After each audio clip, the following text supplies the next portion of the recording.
أعوذ بالله من الشيطان الرجيم. بسم الله الرحمن الرحيم.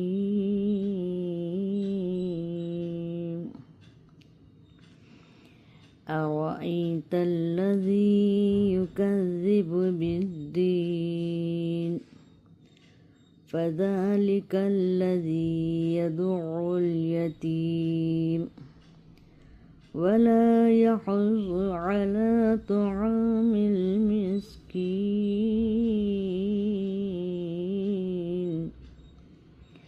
فويل للمصلين الذين هم عن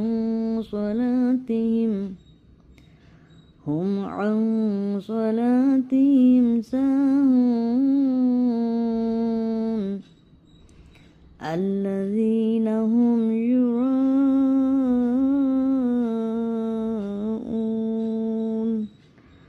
ويمنعون الماعون. صدق الله العظيم.